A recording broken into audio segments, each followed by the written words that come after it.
Let's talk about the dreaded trap of comparison. I'm not talking about comparing ourselves to other people. I'm talking about comparing ourselves to a previous version of ourselves. It's one thing to look back at a past version of ourselves and be grateful and thankful, perhaps, for how far we've come and taking lessons and learnings and awarenesses and moving them forward so that we can show up as a better version of ourselves.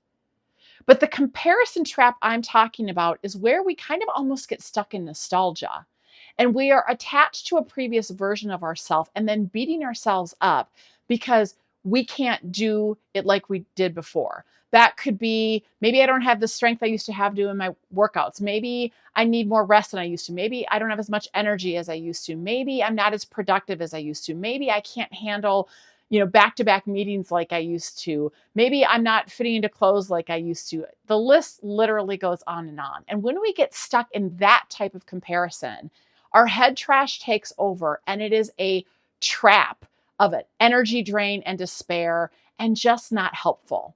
The reality is that life is constantly moving forward.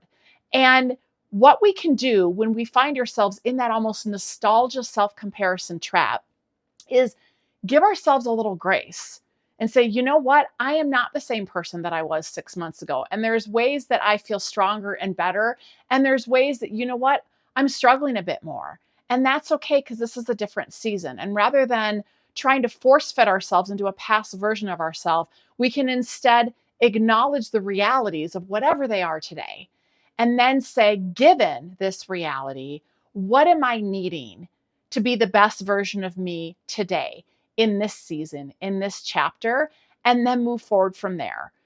Use knowledge from the past, use insights from the past that are helpful, but don't get stuck in the past and then beat yourself up because that version of you has long since moved on, because we're always evolving and growing. So that is my invitation and my challenge to you this week is if you notice yourself getting stuck in that nostalgic based self-comparison trap where your head trash takes over and you're not really in a good productive spot, calm it, quiet it, name it, and then say, you know what? I'm in a different spot right now. What do I need now moving forward? Extend grace, extend intentionality, and see what you notice instead. I would love to hear what opens up for you as you put this into practice. And remember, never ever let anyone dull your sparkle.